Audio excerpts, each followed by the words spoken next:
Hello, folks. Welcome along to another edition of the LWB Club Champ Pod, episode 4 this time in association with Cork and Precast Tanks, DB Recovery, Craig Carney Web Design, Balloons and Sweet Treats, Brendan Cabinet Furniture, and Breege Nolan Physiotherapy. Thanks to our sponsors. Thanks also to those who make contributions to our Buy Me a Coffee link.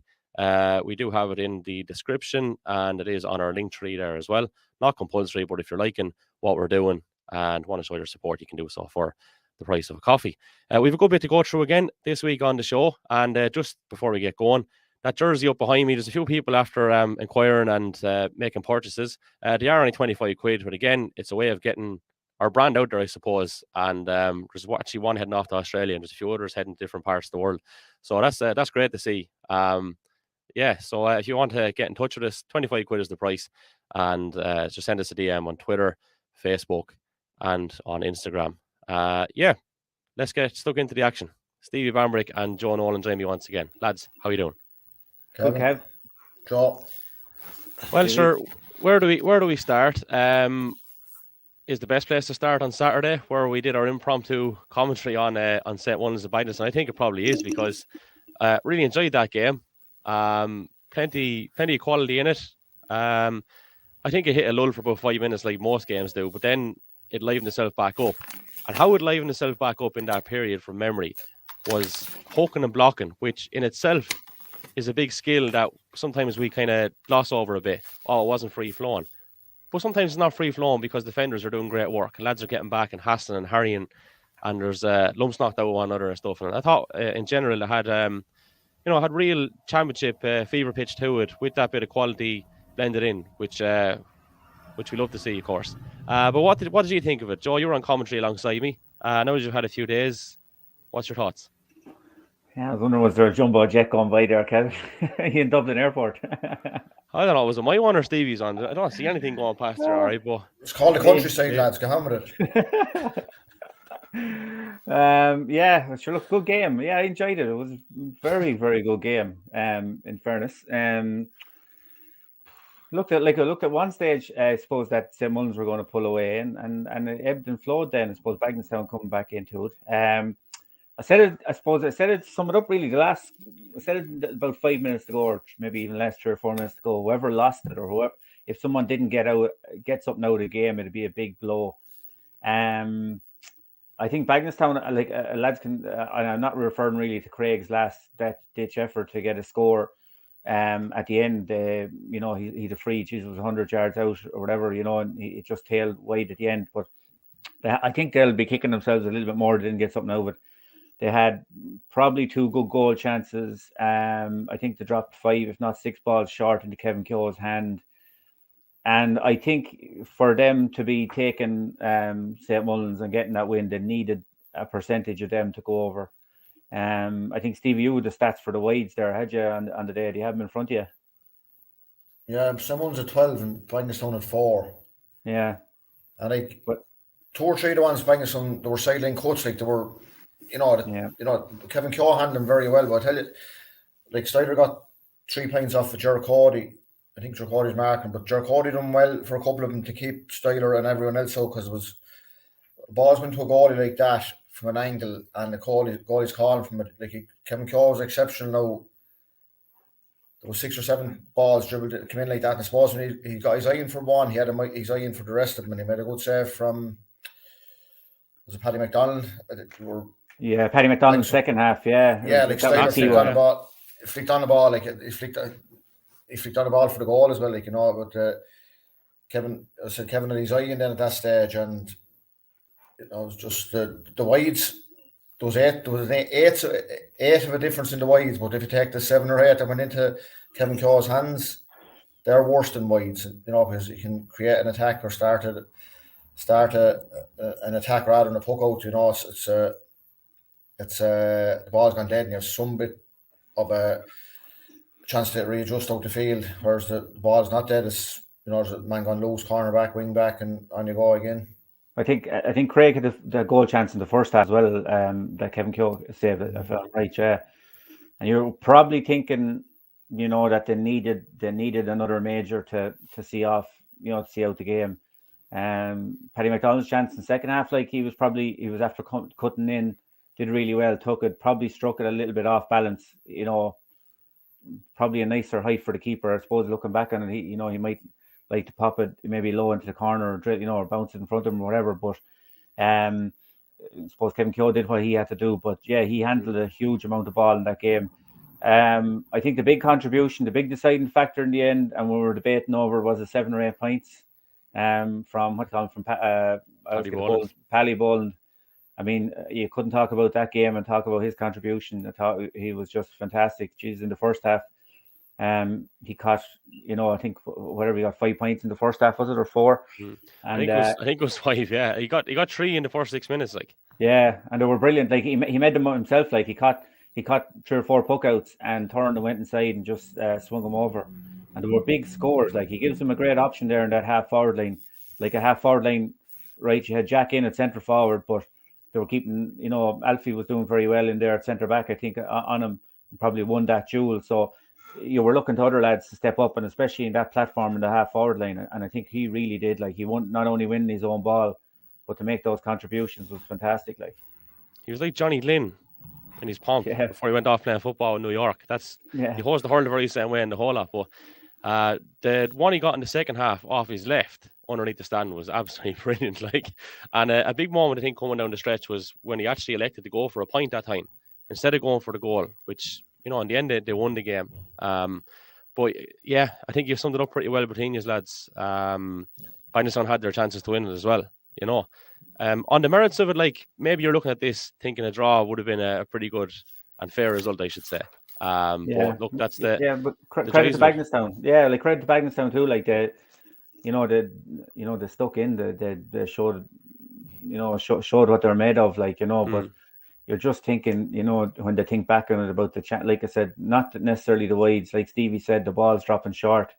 You need to be killing them, and St. Mullins did build from them. I think we can remember in commentary where there was 1 or 2 of those that Kevin Keogh handled, where there was scores off from the other end, so it was a big turning point. But yeah, it was a good game. It was a real bit of bite about it, and but sure, look, I suppose at the end of the day, no matter how well you play from a Bindestone point of view, it's about getting points on the board, and they'll be disappointed not to get anything out of it.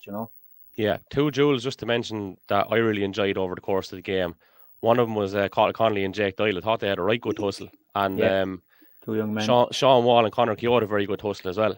Very enjoyable to watch. So yeah, shout out to them. Yeah, no, you're 100% right, Kevin. It's good to highlight young hurlers. I suppose we often talk about the lads, the mainstays of the teams, but Sean Wall and Conor Keogh had a big battle there.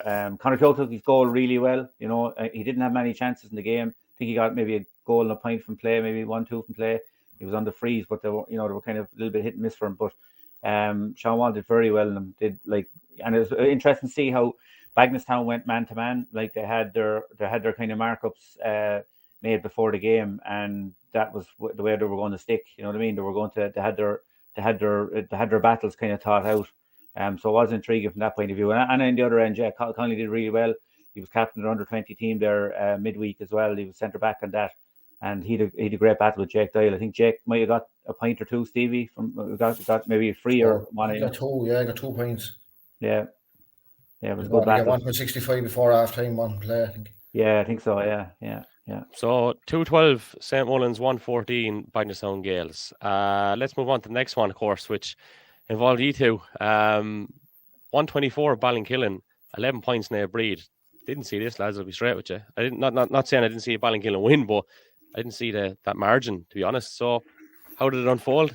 I'll come to you first, Joe. No, I think we'll let Stevie go. No. Okay. Whichever one he wants to go. Yep. Go on, Stevie. Yeah, I'm sure. We're carrying a few injuries into the game. No different than any other team. We knew, going into it, we'd seen Ballinkillen last week against Rangers, and we were expecting Chuch will be back this week, and Kieran Whelan will be, in second game back. You don't be giving away a freeze against Kieran Whelan, and we give away a lot of them. In the needing have been given away, I suppose, and a man's in the game. Then he scored 10 frees over 11. Chuch scored 5, I think, from play, 4 or 5.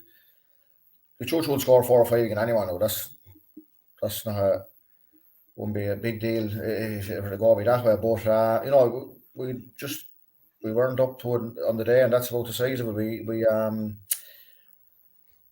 We looked down and out 5 minutes before half time. We got the last 3 scores the first half. So we went in, it was 30 or 11-7, I think, at half time. Was there 30? It was 4 or 6, and I'm not sure. Maybe could have been. Anyway, I think we got a 7. Was it 13-7 at half time? Yeah. You're right there. 13-4, like 28 minutes. But start second half, then the sending off. I don't know how long into the second half it was. No, all I'd say, Rory Dunbar's not that sort of player. And I don't know whether it was a sending off. There was a free given, and there was a bit of a swing. I don't know whether he was after the ball in his hand or what, but like you said, that's advantage now, Breed, but it didn't make an ounce of difference because did the swing come? Sorry to interrupt, but did that swing come after the whistle went or before the whistle went? Possibly, he was on the ground and he ended up with his face in the ground again and swinging at the same time. Look, I don't know. I was surprised the red card was given. That's my view of it at the time, but no, that's the sound of the whistle will determine whether that's a red or not, I think. Yeah. Well, I suppose we won't again the ins and outs of it, but it's like everything. You slow everything down if there's a video available or whatever, and you slow everything down. It seems different. It can be different in real time than it can be in I suppose in slow motion. I think you're right, Stevie. I think everyone was surprised to see a red. I was joking with the Roy Dunbar. It's not that type of player. That's the player that says what anyone. But he's not. No, he's a good guy. I was surprised, just. But that stage was. I think we got 1 point, or you got 1 point at the start of the second half. That was about it. Now there was only one score, I'd say, at the start of the second half. So we were going one more. You were going one more. No, like I said, we just didn't go up to the pace of the game, and look, we're carrying a few knocks. Just every club are carrying them. Just we had the play lads that we took them off the wind up. We're tight we're tight for numbers. As that's no excuse. We've still 15 against 15, no matter where it goes. And as it went on, Tory Kynes, these lads grew into the game. Cormac Lomax, these lads are coming back from football. They got plenty hurled into their system over the weekend, and they were every point deserving it. And the wind up, just the free count. I think we got 3-4 scoreboard frees, and we scored 1 or 2 of them. So that just tells you, there was. If you stay giving away frees, the ref will stay giving them for the same things. We're going to stay doing the same things. That's what we've done. So we just have to learn, and that's. Dwayne Cavan last night with Michael as well. I'd say you might miss one maybe. You're getting 10 or 11 frees in the game. It's easy to go up to 15 or 16, 18 points to win a game, and we're just not at that level yet at the scoring ratios. So I'll give I have two questions for you, Joe. Two questions, right? So firstly, when Breed went down to 14, obviously when Ballinkillen went down to 14, the use of that extra player can often win or lose a game, even if you're playing well or not. And often 14, as it transpired, will play better when they have 14. Just funny the way the whole thing works. So I'll ask you the position or what Breed chose to do. Did that have an effect in the game? And number 2, what did Ballinkillen do differently in the space of a week? And I will throw in a little caveat that Rangers are at a higher level than Breed are at the moment. But what were the differences? Yeah, well, I suppose getting back to it, our game management was very good. I think throughout the whole game, before and after the sending off, I think it has been better this year in terms of our setup, even on puck outs and stuff like that. And that has a big effect that, lads weren't frazzled. I think in modern hurling as well, you're generally playing with kind of 5 forwards. If you get me, there's always someone drifting out around the middle. And I suppose our setup didn't really have to change that much because, and we're lucky enough that we have that kind of threat inside there with Sean and with Kieran drifting in from the half forward line and Jack Tracy and that. So I think obviously Rory's a loss and any player's a loss, but I think we've that little bit of firepower, a little bit of oomph in there yesterday, and it just probably meant that Naomh Breed, were I suppose mindful of that. I probably was happy enough when I thought Naomh, again, I know Steve is directly involved, but just my personal thoughts, as I say, that I thought that they might have pushed up their extra man a little bit more on us and put us on maybe a little bit more pressure when the game was just there. But I suppose, we hit a purple patch then maybe, and the game kind of had ran from them. But I thought maybe we were able to kind of keep our shape at the back, kind of keep a little bit loose. That's maybe things that you see from the bank as well. I thought that kind of got us out over the little hump. I do think when you have the threat of Kieran coming from deep, and he took his goal wonderfully well. You've Sean up there who can win his own ball, whether it's against one or two lads or whatever, and pop him over the bar. I do think that we had the firepower there yesterday to deal with bin down a player. But the lads played really well. What changed in the space of a week? Well, look, right. I know you say about the opposition and whatever else, and that can change, and how you play yourself. But I think for us, and Stevie mentioned it as well, for us, where you have clubs where maybe the panel is a bit tighter, and where while we have strength and depth, we mightn't have the same. Both clubs I'm talking about here, Breed and Ballinkillen, when you mightn't have the same strength and depth maybe as some other clubs.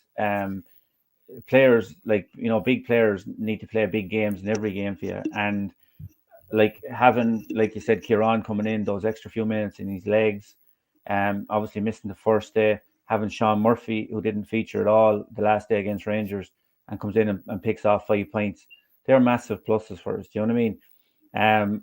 I do think our shape is good as well in terms of our, we're fairly solid. You mentioned the lads coming in there, like Cormac coming back. He's had an excellent start in the middle of the field. Kevin Kavanagh, new midfield as well this year. They've just slotted in there seamlessly.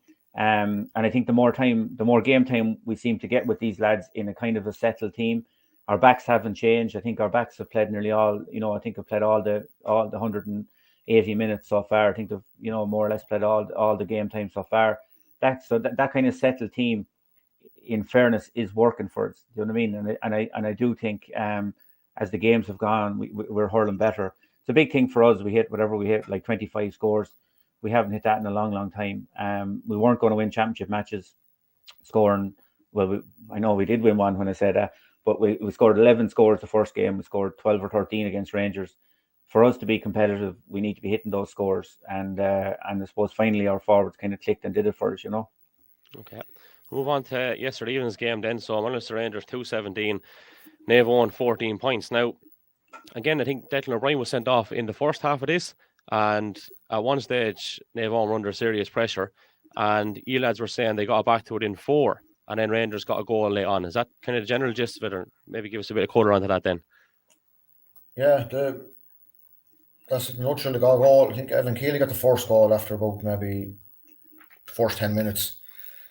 And we're 4 or 5 points up the whole time. They did a good spread of scores. Like Clyde Oran, Diarmuid Byrne, Darragh Tobin, Richard Cody, Evan Keely, Paul Cody, Dean Tobin, Donna Murphy all scored from play. But Michael, like last week, Naomh Eoin came into it strong in the second half. Dwayne Kavanagh had probably 10 points out of 14.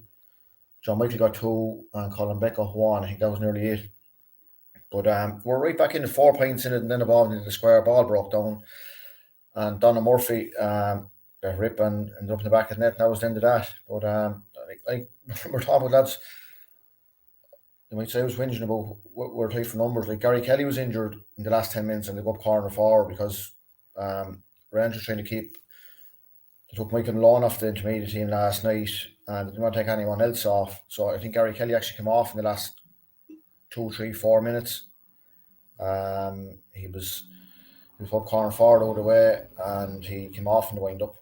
So that's the week on week games, and that's you're even the Mount Leinster Rangers this world affects everyone. So but the spread of scores they had, like John Nolan went over his ankle in the warm up. He went off there. No hope he's okay. Like for Jesus, these bloody injuries. Whoever got injured in the flicking match, like in the Kieran Whelan back, great to see him back. Like with Ballinkillen, okay. I'd rather if he wasn't playing with yesterday, but that's tongue in cheek. I'd say that. But like, get injured again. In a walk before the Wicklow match. Whoever we're going out to get the bloody bang in the game. The amount of training these boys do for county and club. it just must be heartbreaking. And we're not saying like John might be all right, but he went off there. 2 boys were carrying him off to the dressing room there, and it happened. So it's just but like the sending off just happened before half time, and sure, look, there's no chase. Brian Dearn had no chase in the world of God. Like, Declan swung back and he claimed 2 Rangers lads over, and there was only one outcome coming, and he knew that himself, I'd say. But Kevin Foley, Killian McCabe, full forward. There was a lot of changes. I'd say maybe 3 or 4 off the intermediate team last year actually starting the forwards last night. There was Adam Kenny, Killian McCabe, and Kevin Foley all started. And the thing with Rangers, they're pulling you apart. Like, they're just, Evan Keely had only missed a free last night. He scored about 1, 7 or 8. Dennis Murphy was taking frees for the last 10, 12 years. Chris Nolan would be taking him, we'd be thinking if he was around. So Evan Keely's after stepping up to the mark there. So look, Naomh Eoin are in a position now to win their last 2 games, and like they're 2 winnable games, or like this on themselves, and it's going. You're coming in, Kevin. You were saying last week with dead rubbers and things like that. So that game with Michael and Bagginson was going to be in 2 weeks' time as a double header. That on the Saturday evening. I don't know which game was first now, but that game is going to decide someone's future in the coming weeks.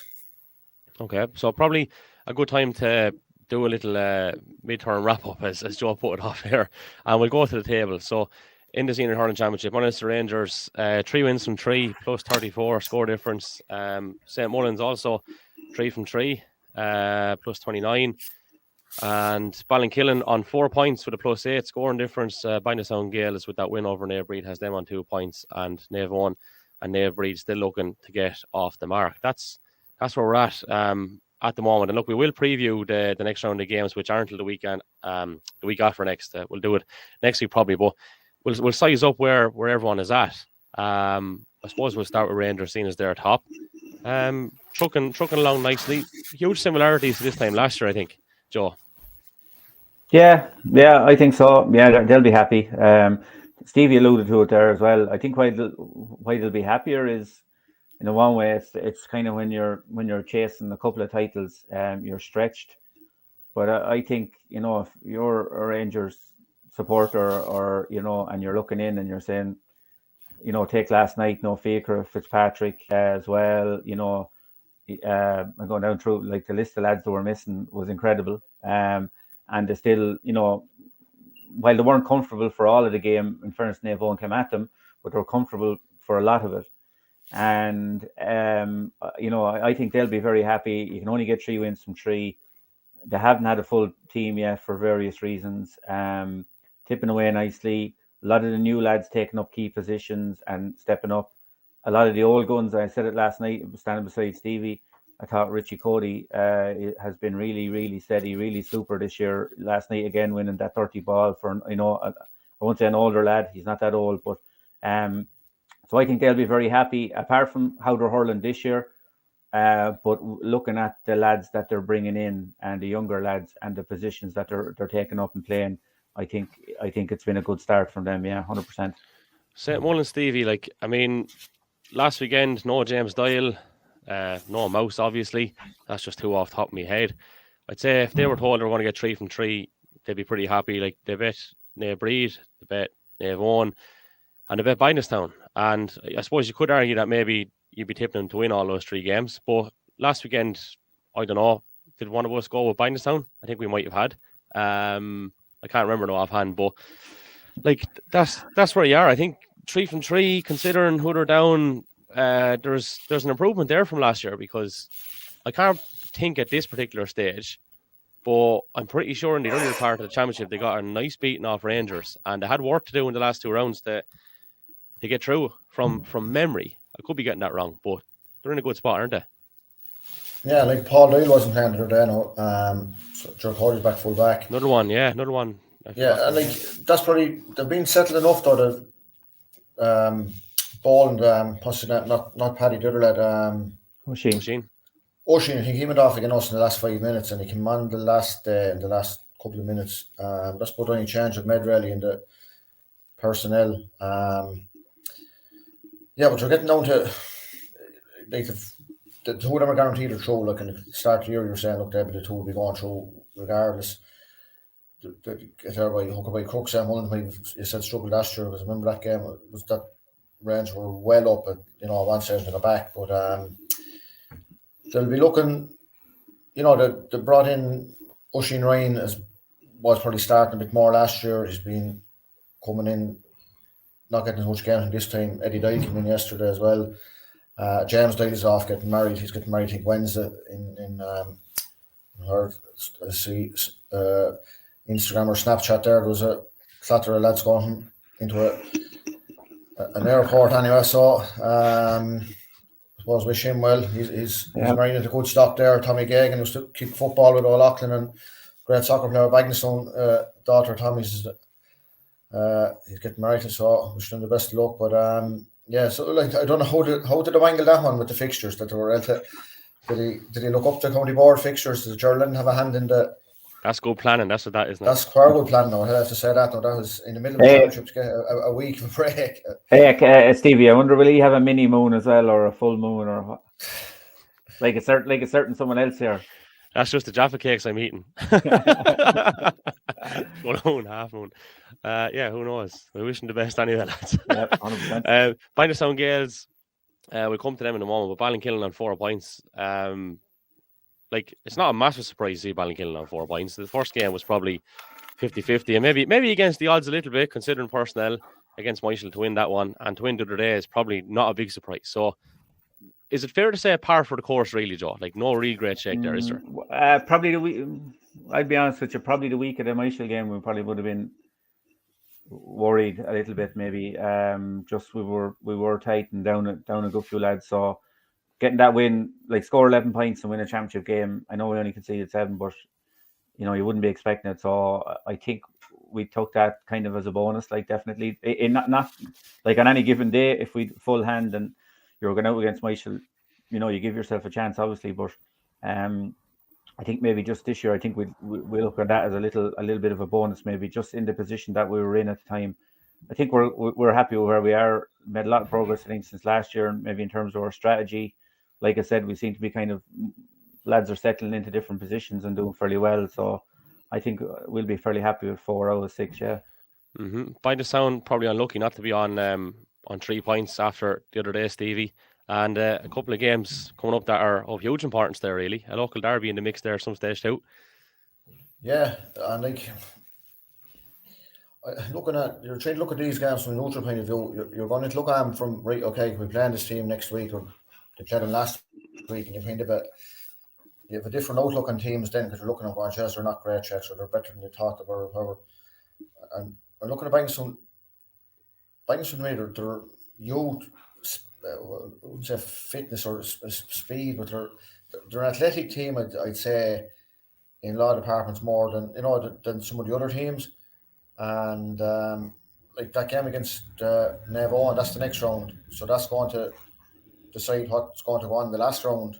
If they win that, they're through. End of the last game against Ballinkillen doesn't matter, more than likely. So I don't know whether they'll have anyone else back. JP Tracy, good chance he might be back. I don't know. The other day they brought back Danny Dyle wing back, and it worked well enough, I thought, because I don't think he was getting on. He wasn't getting on great midfield, but the ball was kind of bypassing midfield too, and straight into Paddy Ball. And he got, what do we say? He got the first half 4 or 5. He hit the post one as well, and in the second half he got 2 or 3. But yeah, finding some girls, they're they have a good goal threat. Now, the other day, Styler, you see the flick he gave for the goal for Magic Mark McDonald, and he done another one then for Paddy McDonald if that had come off. They have goals in them, and they're probably going to need goals, because their score of the day was 212 to 114. Styler got probably, what did he get? He got 10 points, got 3 from play.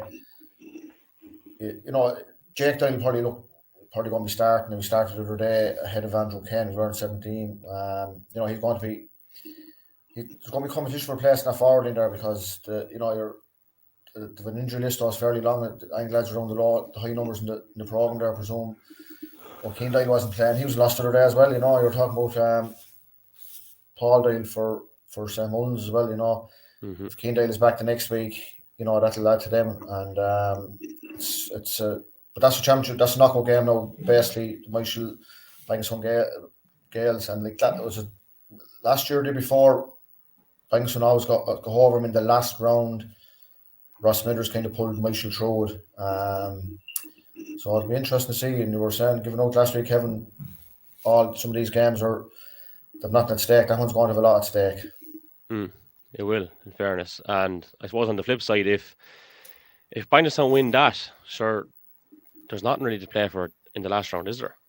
If form comes to form, like maybe placings might be the size of it. Yeah. But we'll see how it progresses. Like, but yeah, it's has pros and cons as we alluded to there last week. Yeah, Michael, like I'm sure yesterday you saw very impressive sides to them. They recovered well in terms of performance, I would say, from the first round without getting results. They've showed what they can do. Now they need to get results. Like, that's the long and short of them. Well, they need consistency as well, Kevin. I think you know, they're blowing very hot and cold. Probably in our match, they probably hit no real form. But in the next two matches against St. Mullins and yesterday or Saturday against Bagenstown Gales, you know, they had against Munster Rangers. They had moments of you know, or maybe 20 minutes or 25 minutes of really good hurling. A little consistency, I think, is key for them. You know, or try to hurl for an hour. I think getting a settled team as well. Like, there's lads kind of coming and going, and you know, I think their backs are quite good. Like, Tommy Nolan was very good again last night. You know, under big pressure, Martin Dial. You know, and I don't like picking out sectors, but like really kind of from once a midfield on, like, you know, they need to be producing more scores, more threat. Carl Tracy looked well when he came in. You know, did well when he came in last night. Had a goal chance, and I think he popped over a point or two. You know, another game, then, you know, things didn't run for him. Then, you know, there's been a lot of changes over the three matches for them to try get that kind of magic six up there, or what works best for them. You know, lads have kind of popped in and popped out, and I think if they can sort out that a little bit, sort out what way they're going to operate in their front six, and they bring a bit more consistent threat up there. I think they'll they might have something to say in the championship yet in terms of a semi-final place, definitely. Yeah, Breed, Stevie. We'll wrap up this segment now in a minute, lads.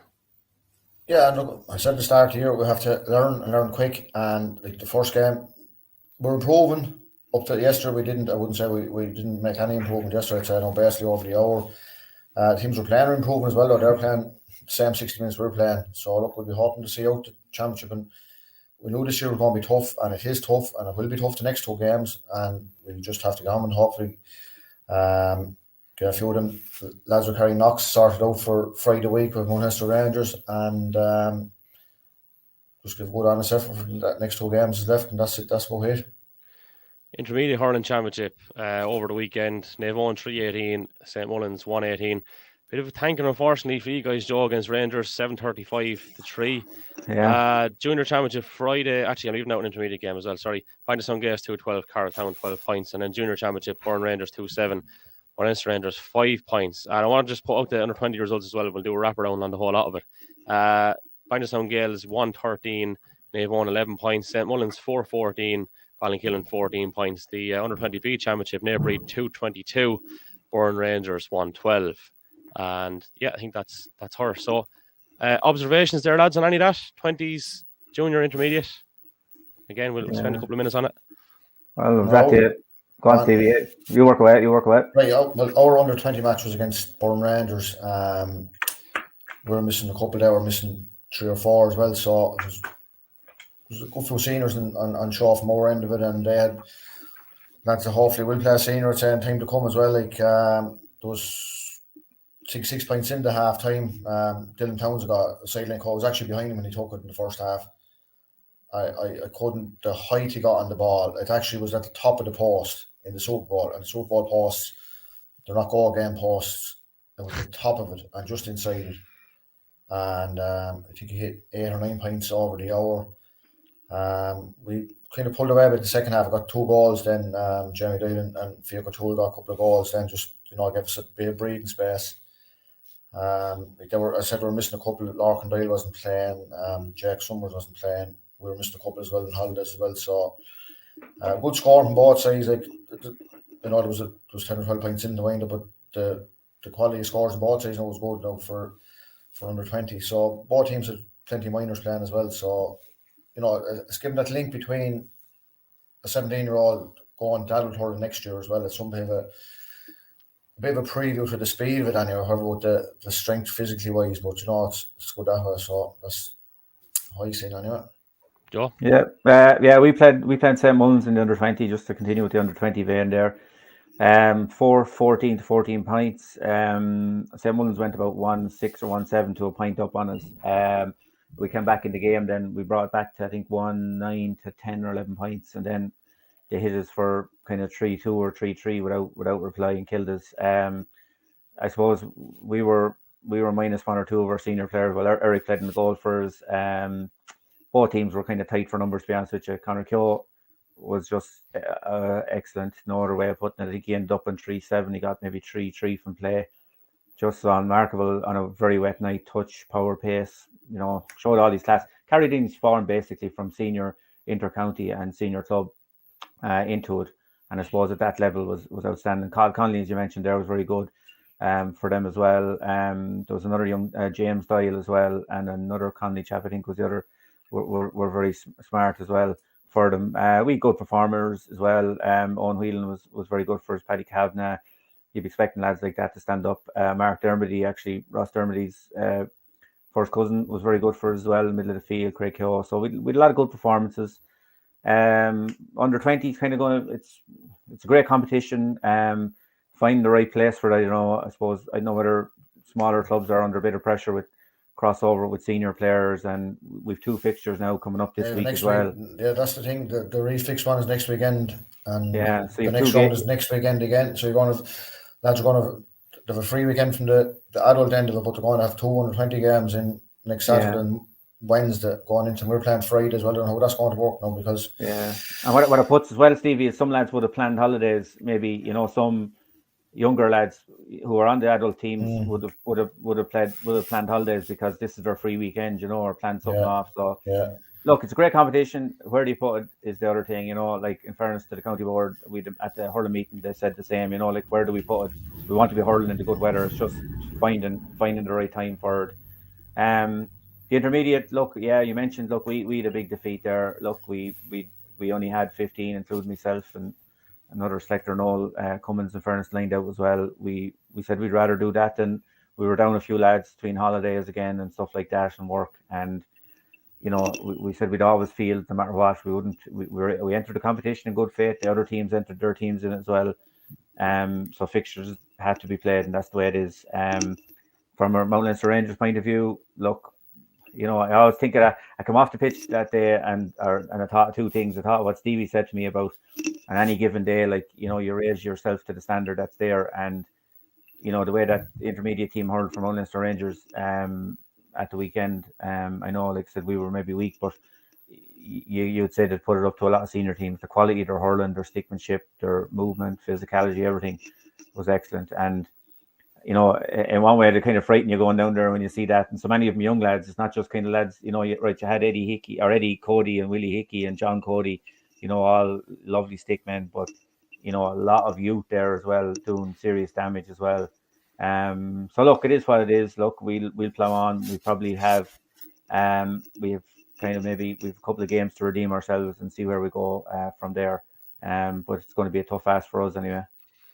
Yeah, fair play for soldiering to the cause. With the 20s, I want to give the fixtures first and then give a quick suggestion because I know time is of the essence and all that.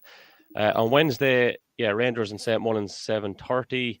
Ballinkillen, Bindstown is 7:30 start as well. Burn Rangers, Carrowtown 7:30. And then you said the refix game was over the duration of the weekend. I'm just trying to grab that there now. So, Rangers Ballinkillen on Saturday at 7, and then under 20B also on Saturday at 7:30. Carrowtown at home to Nail Breed.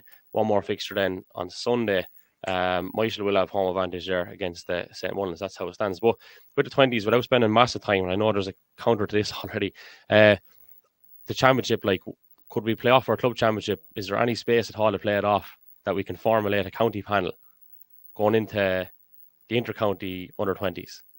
And if so, where do you find it? I suppose you have Fitzgibbon then, and you have a few lads on the senior county panel in leagues, and then you can't put it at the end of the year because lads were giving out about that as well, and it's not time of the year to be hurling. So I just don't know. It's unfortunate because it's such a good grade. It's really good grade, and we spoke about it last year, I think, as well. So if anyone has any suggestions, fire them in, lads. Be delighted to hear them.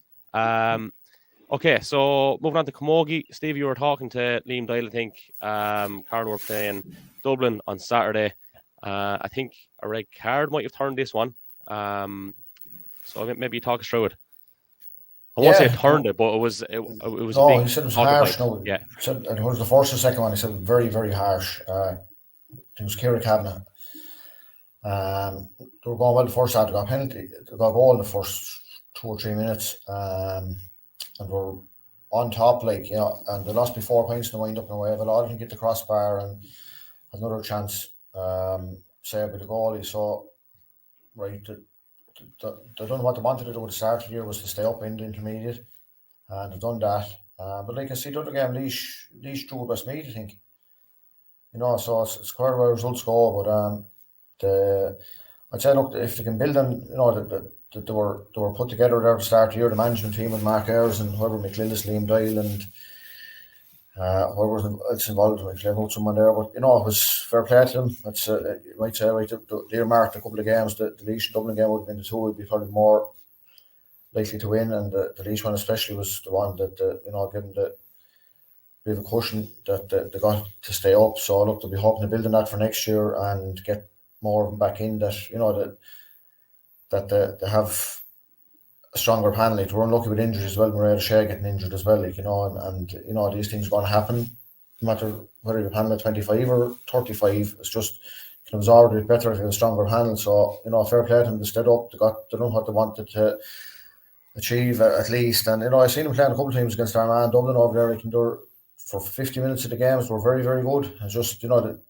need to have everyone. I think any county panel, you have to have as many as possible. That's that level, or can be that level, or that standard to commit. Mm-hmm. And hopefully, you know, going forward for next year that they'll get some more in. Shout out as well for St. Martin's. I think they were representing Carlow in the football fella, weren't they? And I think they had a couple of very good wins. Yeah, so that's the semi-final. Yeah. They blitzed the group. I think that they won the group they went through the group. I think they conceded very, very few scores. They lost the semi-final. And yeah, great competition. It's changed, and they could ever go back to the old format of, you know, going away for the weekend and staying in the opposition house. And whether that's gone now with, you know, everything is gone, I don't know. But at least it's been run anyway, and you know, whoever won it out will still remember it as a great weekend. Mm-hmm. We've lost Joe momentarily. I don't know if he's backstage or we can get him back. I think I thought you put him out. Reappearing to us here now. There you are. You're back. A bit of a drop there, had we? that's my switch to my broadband. I'd say it's just after happening. Oh yeah. Do you want to give a shout out there to who fixed that up for you? Because we always like broadband improvements. Stevie got one. Now you've got one. I have to get one myself because it goes a bit dour here occasionally out in this hut. But yeah, go for it. Shameless plug. Oh well, I'll have to give 2 shameless plugs. You see, if you give me a chance to give one, I'll have to give 2. 2 for price 1. Do it. Yeah, well, look, sure, there's 2 great broadband companies locally. I suppose I'm with Darren Fitzpatrick, the RRA Loc. It says Stevie knows him. Link Broadband as well, so he's top man there. And I can't, when I mention broadband, I can't mention our another local Carlow provider as well. That's very good to us in the club, Fergal Carney. I think when all these people are going, by the way, online and local. Online in the national broadband plan, maybe just keep an eye out for the local lads, because in fairness, they do give a lot back and they're great service. So 2 shameless plugs for 2 broadband companies. I want to give shout outs to Scor Bio and What's the Score. Scor Bio, obviously, you know, fantastic service with the inter-county end, and What's the Score likewise. But Joe, just to add to this a bit, I know you do some contributions to keep that lit, so maybe you'll paint another bit of colour onto what I'm just saying there. But yeah, well, I just happened to be taking up. I did the senior hurling matches there at the weekend for all of them. Paul Flaherty from What's the Score contacted me, and just in relation to our own club, I think he sent out a few messages, and he's dealing with some clubs in Carlow for the scores on the What's the Score app, and he WhatsApped me, and I told him I'd be at the other games as well, apart from Ballinkillen games, that I'd be at other club games as well, and so I'm kind of just doing the ones for that. But he's looking for clubs to come on board. It's really easy to set up. You just need another little app and he does basically they do all the work for you. All you do is press points and goals and so on. So it's just great. I think if clubs do get a chance to link in with him, for especially with people in overseas, I know in fairness, like Stevie there, putting up a lot of work for Carlow GA on Twitter, and there's lots of social media stuff going on for clubs as well. Across the county, but What's the Score app is excellent as well, and I suppose it's great to see our own county results up amongst all the rest of them. So yeah, that's my third little plug of the day. But I can tell you, for anyone who's on Twitter for about 30-40 seconds on Saturday, if they got the timing wrong, Bangison won the game by a point. I put 2-12 to 1-14 to Bangison Gales for I'd say the guts of a minute before I copped it. The Scor BO, I done the Scor BO a couple of times there for the county games, and very good app, yeah. It's like, I suppose no one knows you're after doing it wrong unless they're at the match themselves, and they probably wouldn't be looking at it maybe. But it can be. It's a very. I got caught rotten at Carroll played a game there. Jimmy Byrne missed the penalty. It was against Kerry or Kildare. I can't remember. Kerry. And about 10 minutes later, I discovered a missed penalty should be included in the report of it, and when you're trying to go back then and get put back into it, you have to text the lad who's doing it at the far end. So once you do it wrong once, you should learn fairly quick. But they're definitely great. Like, look, half the country going to be holidays the next 3 or 4 weeks, and it's great to click onto it there and you can see how your team is going, good, bad, or indifferent. No matter where you are in the world. So hopefully, it's the way to go. And Stevie, just on that there, just on promotion, I know, like I said, I know we're talking about like there's different outlets doing it no more than Kevin, the podcast and all, and say, what the county board do themselves or the county do themselves, and clubs as well. But just the written, we talk about the nationals and stuff like that, like just shout out to clubs and people who are maybe involved in teams and maybe they're new to teams as well. The likes of Kieran Murphy, if you have Kieran's number and send him in some stuff on WhatsApp for a report, he can't be everywhere. Even a picture of a team. Yeah, they text us the other day looking for the result of the 20 game. I had the team sheets. I text one of the boys in Bourne Rangers who sent me on the scores, and it's maybe 5 or 6 lines in the paper, but it's exactly, and even an odd picture and stuff. I just think you cannot, on a broader sense, you just cannot promote. You cannot promote our games and all the good work in the clubs enough. Do you know what I mean? And just and especially, I suppose we're maybe talking more about adult level, but at every level, especially the underage, there's lots of avenues there. So keep using them. With the soccer, Joe, you have to have a match report sent in. Yeah. If you don't, you're fined. Now, if it's only 5 lines and best for blah blah blah, John and Kevin Reid and whoever it is, and that's as long as I can remember involved with the soccer playing or over team. If your report's not back in on Saturday evening or Sunday, whatever it is, before 5:30, I think, isn't it? You were fined.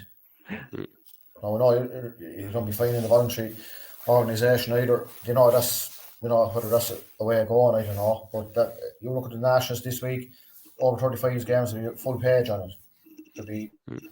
There's 3 divisions, there'll be 12 match reports on it, and it's free advertising for the game. Yeah. And for the club, you know what I mean? And the club, yeah. And it works great because like people will buy the paper just to see who the best four was. Like those 5 lines. A young lad playing over 35s for learning there wants to see his name in the paper. A young 19-year-old or something. The funny thing is, he's born in leap year. That's why he's 19. It's time to move on, Stevie. It's time to move on. Come here. We won't go down the over 35 route. You never told the story about I was the only ever injury I ever saw from a dog who was up in Old Auckland. If you remember that. Was that the same day? I think it could have been the same day. Yeah. Poor old Shawnee Murphy's dog bit Brendan. He didn't bit me because I pushed actually Brendan Mack in out to tackle Dotsy Dermody, and unfortunately he landed over the line. The dog bit him. That's a bit, man. I don't know if physios carry tetanus shots in the bag. Well, and more importantly, this stage, Shawnee was our physio. I don't think Shawnee had that on the line there. Maybe a kind of fly spray or something. You wouldn't know what he'd have. Just before we go, Stevie, or just before we go, Kev, fair play to you. Well done to you as well. You're always highlighting, I suppose, what goes on. Maybe myself and Stevie having the gallery, but fair play to you and your collection crew. The lads, you had a big win in the Division 1 or Division 1B league final on Saturday. Fair play to you, lad. There could be a big role in Carlo GF yet, lad.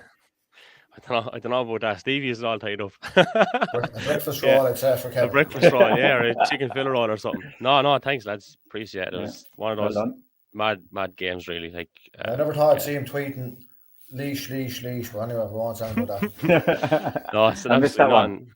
It's so bizarre, actually, just for anyone out there that can actually relate to this, right? Just take what happened on the day and how dramatic it was. I suppose we were a point down 4 minutes into injury time, and in the space of 60 seconds we were 4 points up. Literally 60 seconds. It was the maddest finish ever. But I don't know about you guys, but after every game, I actually don't feel any emotion whatsoever because I'm incapable of doing it. I'm just drained.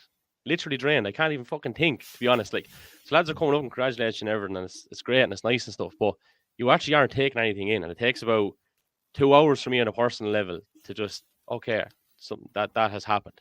Because like you're never really off during the duration of it. From the moment you get into the car to go to a game and you're on the line or whatever, you're constantly thinking. So you're incapable of I don't know, taking in anything. Maybe it's just me, but is that something you guys would? Would you be the same? Again, then as well, you won't sleep for 2 hours as well. Yeah.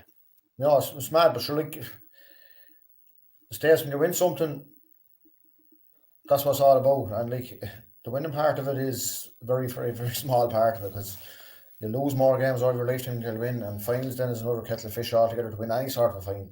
And like it's great, as you said, like, but if you're looking for the plaudits, like slap in the back is 6 inches away from kicking the arse, and like if you're a point down in injury time and you win before, like it could have been the other way around. Look, poor Offaly yesterday, like, with the goal in injury time, and we've all been there in different games, and like Jesus Christ, 17 years of age, and that to happen, it must be, heartbreaking. But like that's the joys of sport. It's a cliche, but that's it. Yeah, I'll say one thing before I finish up, right? This is no joke. I fully understand why Derek McGrath took a career break when he was over Waterford. People don't realise the hours that goes into it, and you wouldn't change anything. I wouldn't change anything, to be honest with you, right? But where everything else going around, like it is so demanding, and I don't care what anyone says, it does affect you, and it does affect those around you as well, regardless, good, bad, or indifferent. So I think it's probably a good time to maybe give a bit of credit to family and all who have to kind of put up with anyone that's over a team. I'm not a good person to be around after a match, let me tell you, good, bad, or indifferent. And that's just one thing I think it's worth pointing out. It's not actually 3 nights in the field. It's not going to a match. That's probably the easy part, actually. Everything else around it, the phone calls every day without fail, And again, you wouldn't change it, but so much goes into it, even more than I could ever imagine. It's the first time with a senior setup, whatever.